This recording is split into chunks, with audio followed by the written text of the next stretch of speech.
तो प्रधानमंत्री मोदी को यहाँ पर किस वजह से तंज कसा जा रहा है? देखिए, बोला तो ये भी जा रहा है कि उनकी जो पॉपुलैरिटी है, जो लोकप्रियता है, वो भाड़े भाड़े की इकट्ठा की गई भीड़ है, जिसे पैसे के दम पर, लोकप्रियता के दम पर नहीं बल्कि पैसे के दम पर इकट्ठा किया गया है। ये बड़े यूट्यूबर सौरभ जोशी ने अभी नितिन गडकरी के एथेनॉल को लेकर जो पॉलिसी है मोदी सरकार की, उस पर मॉक किया है। कहा है कि पहले मेरी मर्सिडीज गाड़ी जो बड़ी बड़ी महंगी महंगी गाड़ियों में शुमार है, पहले वो 16 से 19 किलोमीटर प्रति लीटर का माइलेज देती थी, अब वो 9 किलोमीटर प्रति लीटर का माइलेज दे रही है और वो 5 पर आ गई, यानी 70% गिरावट हुई है माइलेज में।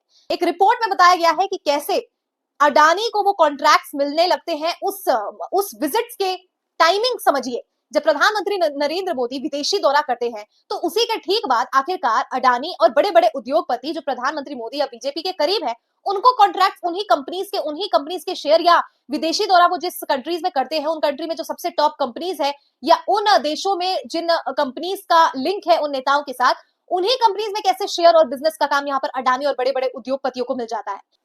जो काम गोदी मीडिया ना कर पाई वो विदेशी पत्रकारों ने कर दिखाया। ऑस्ट्रेलियन पत्रिकाओं में क्या कुछ लिखा है और ऑस्ट्रेलियन पत्रकारों का क्या कुछ कहना है, जिसने मोदी सरकार को बड़ा झटका दिया है और विदेशी दौरे के पर खच्चे उड़ाकर रख दिए। आपको बताएंगे, बने रहिए हमारे साथ। नमस्कार, मेरा नाम है मेघा और आपने देखना शुरू कर दिया है रियल एक्सप्रेस।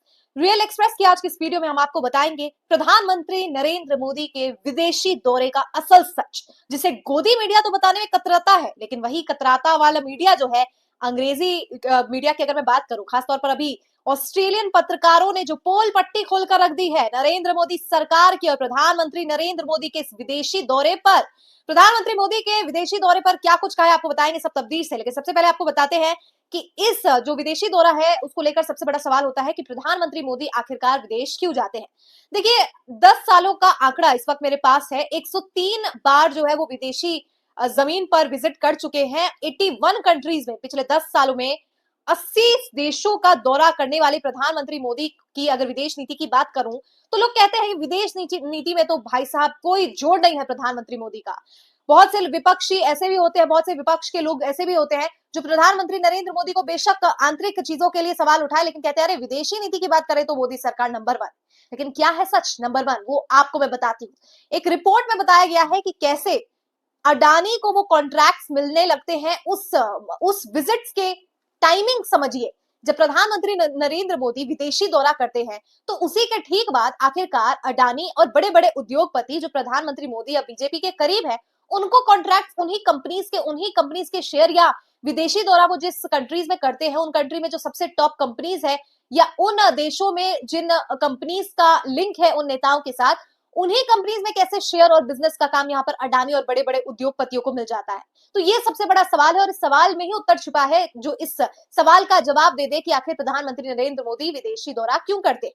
अब चलिए बढ़ते अपने असल सवाल की तरफ। देखिए, अमेरिकी दौरे पर इस वक्त प्रधानमंत्री मोदी जी अब न्यूजीलैंड का दौरा कर रहे हैं। इससे पहले वो नॉर्वे भी गए थे, यूएई भी गए थे और भी बहुत सारे मुल्कों का दौरा उन्होंने किया है। सबसे पहले नॉर्वे की एक पत्रकार जो है उन्होंने सवाल उठाया था कि आखिरकार प्रधानमंत्री नरेंद्र मोदी अनस्क्रिप्टेड इंटरव्यू क्यों नहीं करते। इस सवाल पर प्रधानमंत्री नरेंद्र मोदी ने तो कोई जवाब नहीं दिया, लेकिन जवाब स्वरूप उनका जो एक्स है सोशल मीडिया बैन कर दिया गया। हालांकि जब उनका नया अकाउंट बनता है और वो अकाउंट वापस आता है, जो कुछ होता है उस पर उनके तेजी से सोशल मीडिया पर फॉलोअर्स बढ़ जाते हैं, जो इस बात का सबूत है कि जनता सचमुच ये पूछना चाहती है कि आखिर प्रधानमंत्री नरेंद्र मोदी सवाल का जवाब देते हैं। वहीं न्यूजीलैंड में सवाल पूछा जाता है तो बड़ी दिलचस्प तरीके से इसे कवर कर दिया जाता है कि प्रधानमंत्री बीच में कोई मीडिएटर्स नहीं चाहते हैं, वो जनता से सीधा 1-to-1 संवाद करना चाहते हैं। तो आखिर अगर वो मीडिएटर्स नहीं चाहते हैं तो देश में मीडिया का क्या जरूरत है। मीडिया की भूमिका तो यही होती है कि जनता की बात जो है शासक तक पहुंचाना और जो यहाँ पे रूल कर रहे हैं जो सरकार है उनकी आवाज को जनता तक पहुंचाना। तो अगर मीडिएटर का काम ही नहीं मीडिया निभाएगी तो क्या वो बस एंटरटेनर बन के रह जाए। ये जवाब कितना हास्यास्पद है, उससे भी हास्यास्पद लेकिन बेहद गंभीर वो सवाल है जो यहाँ पर ऑस्ट्रेलियन पत्रकार ने कहे हैं। देखिए, news 7, news 9, sky news, Australian अखबार, ये तमाम वो पत्रिकाएं हैं, चैनल्स हैं जिन्होंने प्रधानमंत्री नरेंद्र मोदी के पॉलिसीज को, उनके फॉरेन विजिट को ऑस्ट्रेलिया में क्रिटिसाइज किया है। लेकिन एक पत्रकार ने बड़ी बात कही है, कहा है कि राजनीतिक तमाशा, जो असल राजा होता है उसे दिखावे की जरूरत नहीं है होती है, वो ये नहीं दिखाना चाहता है कि हमें राजा हूं, उसकी नीतियां जो होती है वो दर्शकों को लुभा लेती है। और साथ में कहा है कि गेट वेल सून, आप जल्दी ठीक हो जाइए।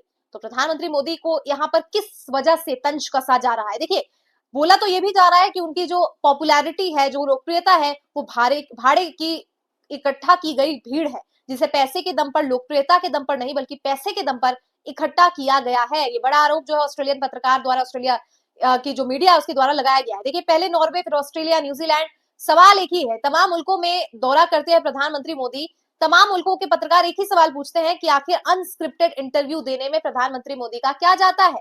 देखिए, एक तरफ प्रधानमंत्री नरेंद्र मोदी से वो सवाल है जिसका उत्तर प्रधानमंत्री नरेंद्र मोदी नहीं दे पा रहे हैं, तो दूसरी तरफ लोग वो दौर से, नरेंद्र मोदी का दौर को कंपेयर करके मजाक उड़ाने का काम करते हैं कि देखो वो दौर हुआ करता था जब मनमोहन सिंह जो है भारत का नेतृत्व करते थे और बाहर जाते थे और इंटरनेशनली जो है डेलीगेट्स से मिलते थे और जो है संबंध स्थापित करते थे और डिप्लोमेटिकली रिलेशंस को जो है स्ट्रॉन्ग करने का काम करते थे। और उनसे जब कोई सवाल पूछता था तो वो बहुत बेहतरीन ढंग से, शालीनता से उसका जवाब भी देते थे। और दूसरी तरफ प्रधानमंत्री नरेंद्र मोदी है जो इतने अरसे बीत जाने के बाद, जहां पर और डेमोक्रेटिक वैल्यूज, क्योंकि हमारा देश जो है कितने साल आजादी के हो गए हैं, अब वो जो है एक मेच्योरिटी वाले स्टेज पर आना चाहिए। लेकिन मेच्योरिटी तो छोड़िए, अभी बचपने से भी ज्यादा भद्दा स्थिति पे आ गया है कि प्रेस फ्रीडम जो है दिन ब दिन गिरती जा रही है। सवाल पूछने वालों को जो है, या तो आप अभी देखिए उनको जेल पर रख दिया जाता है। और एक और मैं आपको बात बताना चाहती हूँ, बड़े यूट्यूबर सौरभ जोशी ने अभी नितिन गडकरी की एथेनॉल को लेकर जो पॉलिसी है मोदी सरकार की, उस पर मॉक किया है। कहा है कि पहले मेरी मर्सिडीज गाड़ी जो बड़ी बड़ी महंगी महंगी गाड़ियों में शुमार है, पहले वो 16 से 19 किलोमीटर प्रति लीटर का माइलेज देती थी, अब वो 9 किलोमीटर प्रति लीटर का माइलेज दे रही है और वो 5 पर आ गई, यानी 70% गिरावट हुई है माइलेज में। ऐसे में जो लोग तरफदारी कर रहे थे इथेनॉल की, ऐसी तरफदारी तो कोई नहीं कर रहा है, सरकार खुद कर रही है, उनके मुंह पर बड़ा तमाचा है कि देश के नंबर 1 यूट्यूबर, सबसे बड़े यूट्यूबर सवाल कर रहे हैं, तो क्या अब इन्हें भी उन लोगों की तरह ही ट्रीटमेंट दी जाएगी? और अगर ट्रीटमेंट दी जाती है तो किस प्रकार के, क्या इनके घर में ईडी सीबीआई का छापा मरवाने की साजिश रची जाएगी या क्या कुछ किया जाएगा? क्या इन्हें एंटी नेशनल लेबल किया जाएगा? देखना दिलचस्प होगा कि देश में कोई सवाल पूछता है तो उसे एंटी नेशनल बोल दिया जाता है, विदेशों में जवाब देते बनता नहीं है तो आप कहते हैं मीडिएटर हम रखना नहीं चाहते हैं, 1-to-1 कॉन्वर्सेशन करना चाहते हैं। 1-to-1 कॉन्वर्सेशन जनता से आपसे हो नहीं पाती है, मन की बात की आड़ में आप अपनी जो भी बातें हैं एक तरफा करके चले जाते हैं 11 बजे रविवार को। तो ऐसे में देश की जनता के मन में जो कुछ चल रहा है वो कौन सुनेगा? आपकी क्या राय है? कमेंट में बताइए। मुझे दीजिए इजाजत, मिलती हूँ ऐसे ही एक दिलचस्प वीडियो के साथ। आप देखते रहिए हमारा यूट्यूब चैनल, फेसबुक पे भी हमें फॉलो कीजिए, सब्सक्राइब कीजिए यूट्यूब पे, रियल एक्सप्रेस। धन्यवाद।